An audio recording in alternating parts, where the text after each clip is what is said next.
I am literally shaking right now. I'm actually that freaking hyped.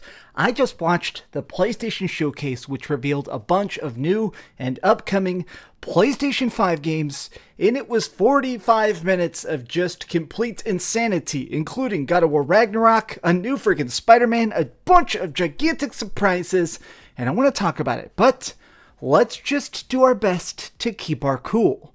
What's up, gamers? Dreamcastguy here, and let's just start at the beginning, which is the fact that we're getting a Star Wars Knights of the Old Republic remake. Now, this game completely aged good already. It is a fun, crazy, epic story that takes place in the Star Wars universe, but about 10,000 years before Leia ever showed up and frickin' Luke started swinging a saber around. This remake is going to be epic, but I want to talk about some of the stuff in this presentation that definitely was the best, and a couple of the things that downright suck. But let's just dig into the new game they showed off, which was actually called Project Eve. This teaser of it actually gave us a gigantic reveal for a bunch of how the gameplay is going to take place, which feels a lot like some sort of it has a lot of strong Bayonetta vibes. The idea of this super fast action combat. It seems like we're playing as somebody that was originally in space battling against evil aliens and falls to Earth, and now Earth seems to be completely vacant, and she's taking on these weird cyborg demonic things.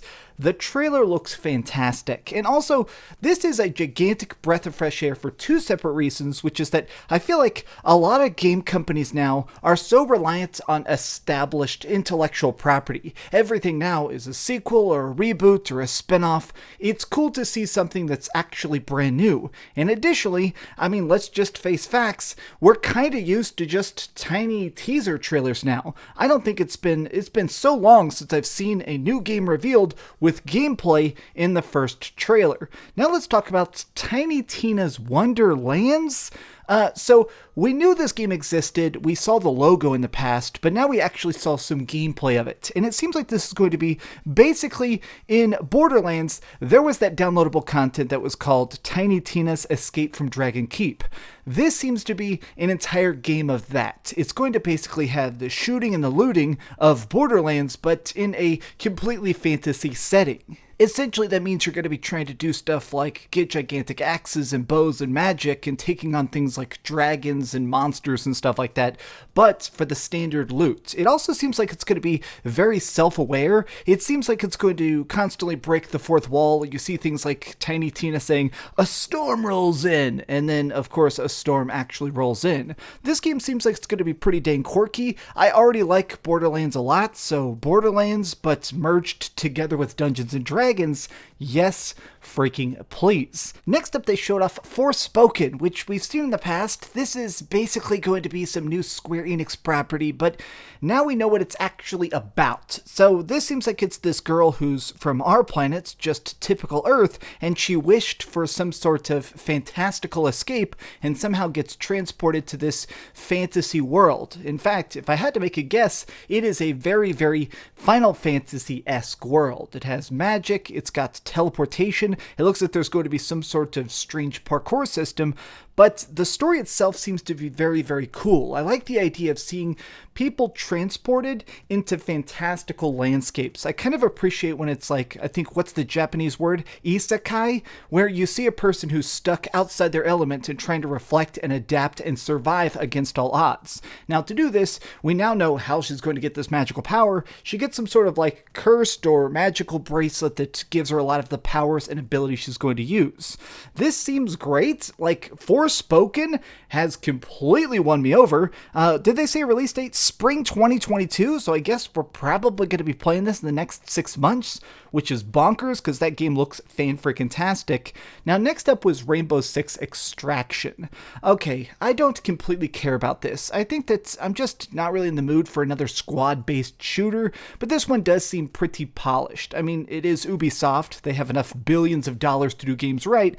It very much looks like a zombieified version of Rainbow Six Siege. I will say that the creatures you're actually battling against, the art is winning me over. A lot of the earlier trailers and stuff we saw for this game, it just didn't connect. I think that this game looks good, but it might be one of those things that I just watch on Twitch instead of actually playing myself, just because I'm not sure how much I want to play a squad-based shooter that's this realistic and combines such crazy elements. Now, in the middle of this event, they decided to slow stuff down and show off a series of remakes and remasters that are about to come out. Alan Wake Remaster, which I'm so freaking hyped for. Alan Wake is actually still probably in my top 10 games of all time. I seriously love it that freaking much, including the incredibly superb freaking DLC. All of that is coming to PlayStation 4, PlayStation 5, Xbox, PC, everything like that on October 5th. I'm going to be beating that game again. I'm definitely going to review the remaster just so I have an excuse to talk about how great that game is. And they also showed off 2 other remasters, which is they're apparently bringing back, what was those 2 games? You're getting back Uncharted 4, A Thief's End, and Uncharted Lost Legacy. It seems like those are just both being remastered, and Uncharted is going to PC. So congrats to the PC gamers. You get some absolutely amazing games. But the one that I feel like a lot of us are kind of just blasé about, GTA 5 PlayStation 5 Edition was finally revealed, and guess what? It's just GTA 5, but more. It's just a lot of GTA, and it looks slightly better. They said that it's going to have refined gameplay. It looks identical. It's going to have probably better frame rates, probably some 4K assets, but it's still just GTA 5. I mean, the major difference is the fact that now it's optimized for the solid-state drive, so of course you're going to be able to fast travel easier, teleport easier, and get into and out of matches a lot smoother. But whoop-de-doo, it's still just GTA 5. Now I want to talk about Ghostwire Tokyo.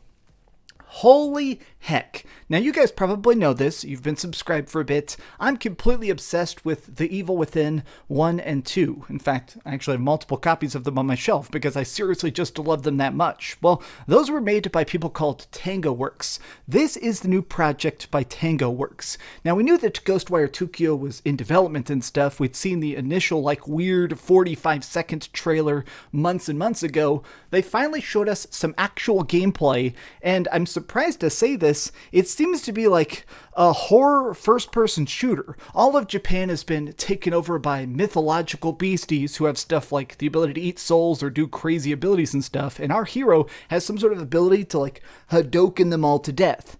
I don't know why the heck that works, but it definitely looks pretty dang charming. I'm definitely going to be playing Ghostwire Tokyo, but I'm just really excited that we finally got to see some actual combats and some real details and meat of what this project's going to be like. It seems fun, it seems weird, but I also think it might be a bit niche. I mean, it sounds like Evil Within 2 did not sell particularly well, and now perhaps they're trying to pivot to be more of a mainstream game, which is why they're doing kind of this horror FPS spookiness. Let's hope it works out. Now, let me talk about one of the games that I think just does not look very appealing, which is Guardians of the Galaxy. I don't know why, something about this game is very off-putting, but specifically the combat. This game just looks so dry and so stale, but at least the writing is starting to win me over. They put better jokes into this reveal this time. It actually looks like it's not quite so cringy as some of the earlier teases of it. You know what's kind of shocking to me? This game comes out next month. Guardians of the Galaxy comes out October 26th. I had no idea that game was coming out in a matter of weeks. What the heck? I mean, it kind of explains why they keep showing it, but this is still just so shocking to me that we're getting this game because it seems like just such almost a shadow drop. Speaking of games that are coming up, though, we have to talk about Deathloop because they just keep bringing this bad boy out. The game itself actually comes out next week. I am going to be doing a gigantic review of it. It's crazy to me that Sony just keeps advertising Deathloop again and again and again. Anybody at all who's been even tempted to buy this has probably pre-ordered it already, so it seems weird that they're showing off more gameplay reveals days before it hits store shelves. It feels a bit strange, and I definitely knew that that was when people started to kind of tune out. I saw people on social media upset that they just keep showing Deathloop again and again and again.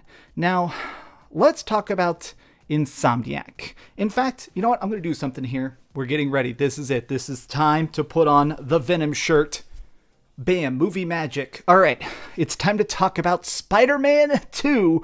But surprisingly, we got two gigantic Insomniac teases in this, both of which are the reason I'm shaking with delight. I'm obsessed with Spider-Man. I love Spider-Man movies, I love Spider-Man comics, I love the freaking Spider-Man games. This looks intense. They did a reveal for Spider-Man 2, which is going to have, of course, Miles Morales with his electrical powers. Of course, it's going to have freaking Peter Parker as an adult, fully ready to kick butt. And the big bad this time around is going to be Venom himself. The freaking planetary consumer is going to be at the top of the chopping block. Now, this trailer itself was actually pretty short, just a couple seconds, essentially just establishing the fact that it's still New York, it's still everything we love, but now they have to take on this gigantic beastie. I am so ready for this, but it doesn't come out till 2023.